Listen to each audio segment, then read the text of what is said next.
जिंदगी में ऐसा बहुत बार होता है जब आपके आसपास वाले, आपके साथ वाले प्रोग्रेस कर रहे होते हैं, लेकिन आप कुछ भी नहीं कर पाते, आगे बढ़ ही नहीं पाते, जिंदगी में वहीं के वहीं अटक के रह जाते हैं। तब आपके दिमाग में सेल्फ डाउट आने लगता है कि मैं ऐसी क्या गलती कर रहा हूं कि मेरी प्रोग्रेस नहीं हो पा रही, मैं आगे नहीं बढ़ पा रहा। जैसे एग्जाम्पल के तौर पे आपके साथ वालों का एग्जाम में सिलेक्शन हो गया लेकिन आपका नहीं हो पाया, या फिर आपके साथ वालों की जॉब लग गई, आपकी नहीं लग पा रही। आपके साथ वालों में कोई फॉरेन जा रहा है, कोई अपने फादर के बिजनेस में हेल्प कर रहा है, सब लाइफ में आगे बढ़ने की सोच रहे हैं, लेकिन आप कुछ नहीं कर पा रहे हो। उस टाइम पे ना अंदर से निराशा आने लगती है, सोचने लगते हैं कि अब क्या बचा है जिंदगी में, मैं अपने आप को खत्म क्यों ना कर लूं। अगर आपके साथ भी ऐसी कोई प्रॉब्लम है तो आज की ये स्टोरी बहुत ध्यान से सुनिएगा। ऐसे एक लड़का था, उसके साथ वाले सभी प्रोग्रेस कर रहे थे, आगे बढ़ रहे थे, लेकिन उसका कुछ नहीं हो पा रहा था। वो कोशिशें कर रहा था लेकिन कुछ भी नहीं निकल पा रहा था। तो इसी तरह से उसने सोचा कि क्यों ना मैं सब कुछ छोड़ छाड़ के निकल जाऊं, यहां से कहीं दूर चला जाऊं। तो एक दिन वो अपना घर छोड़ता है और जंगल की तरफ निकल जाता है। चलते चलते चलते चलते जब वो थक जाता है तो वो एक जगह थक के हार के बैठ जाता है।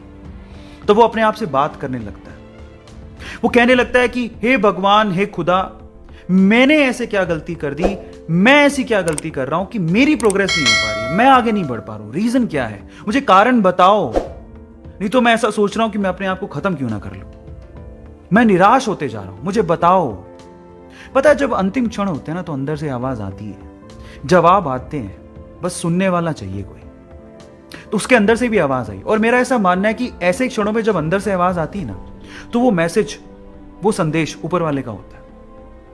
तो उसको अंदर से आवाज आई कि तुम अपनी जिंदगी से बहुत निराश लग रहे हो, तुम आसपास क्यों नहीं देखते, क्या पता आसपास देखने से तुम्हें तुम्हारी प्रॉब्लम का सॉल्यूशन मिल जाए, जिस वजह से तुम निराश हो उस निराशा से तुम बाहर निकल जाओ।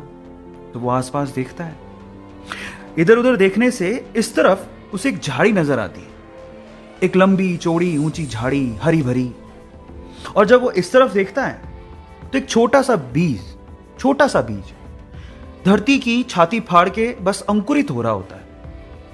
तो वो दोनों चीजें जब वो देखता है तो वो पूछता है कि इससे आप क्या कहना चाह रहे हो, मतलब मैं अपना सॉल्यूशन कैसे निकालूं लाइफ का, मुझे कुछ समझ नहीं आ रहा, आप समझाओ। तो फिर आवाज आती है कि मेरे बच्चे, ये दोनों चीजें जो आप अभी देख रहे हो, एक तरफ झाड़ी देख रहे हो, एक तरफ छोटा सा अंकुरित बीज देख रहे हो, क्या तुम्हें पता है कि मैंने इन दोनों को एक ही समय पे लगाया था। जी हां, एक ही समय पे लगाया था। और जब उसने सुना कि एक ही समय पे लगाया था तो उस साइड में जो झाड़ी थी उसने तो बहुत प्रोग्रेस कर ली, वो बहुत ऊपर चली गई है, लेकिन बीज एक ही समय में लगाने के बावजूद भी अभी अंकुरित हो रहा है, उसकी प्रोग्रेस इतनी कम क्यों। उसके मन में, ये दिमाग में ये सवाल आता है। तो फिर जवाब मिलता है उसे कि मेरे भाई, ये झाड़ी है, जब ये ऊपर प्रोग्रेस कर रही थी तो जो अंकुरित बीज आपको दिख रहा है ये बैम्बू का बीज है। वो अपने आप को इनर प्रोग्रेस कर रहा था, वो अंदर से बढ़ रहा था, अपनी जड़ों को मजबूत कर रहा था, जिंदगी के थपेड़ों को झेल रहा था और अपने आप को अंदर से मजबूत कर रहा था। और अब वो तैयार है, वो अभी बाहर निकला है। आप इन दोनों की प्रोग्रेस का कंपैरिजन मत करो। झाड़ी ऊपर बढ़ी तो ये बीज अंदर से अपनी जड़ें मजबूत कर रहा था। और जब कोई अंदर से अपनी जड़ों को मजबूत कर लेता है, उसके बाद जो उसकी आउटर प्रोग्रेस होती है ना, वो बहुत ही जबरदस्त होती है, बहुत अच्छी होती है। मैं आपकी जानकारी के लिए आपको बता दूं कि अगर आपने कभी चाइनीज बैम्बू के बारे में सुना है तो चाइनीज बैम्बू की इंटरनल प्रोग्रेस के लिए, यानी कि जड़ों की ग्रोथ के लिए काफी ज्यादा समय लगता है। उसकी इंटरनल प्रोग्रेस काफी ज्यादा कॉम्प्लिकेटेड होती है, जिसमें सालों साल लग जाते हैं। लेकिन एक बार चाइनीज बैम्बू का बीज धरती का सीना चीर के बाहर आ जाए तो उसके बाद उसकी प्रोग्रेस आप नेकेड आईज से देख सकते हो। विद इन 24 आवर्स, 24 घंटे के अंदर अंदर वो 60 से 70, 80, 90 फीट तक ऊपर जा सकता है। भले ही उसने अपनी जड़ें मजबूत करने में सालों साल लगा दिए हों, लेकिन एक बार जब वो धरती की छाती फाड़ के बाहर आया तो उसके बाद जो उसकी प्रोग्रेस हुई वो अनबिलीवेबल, अल्टीमेट थी। अब इसे ये सीखने को मिलता है कि पहली बात, आप अपनी प्रोग्रेस से किसी और की प्रोग्रेस की कंपैरिजन मत करो, सबकी कंडीशन सेम नहीं होती। दूसरा, भले ही दूसरे प्रोग्रेस कर रहे हो, आप भी जो अपनी जिंदगी में कर रहे हो, सफल हो रहे हो, असफल हो रहे हो, वो आपको मजबूत बना रहा है।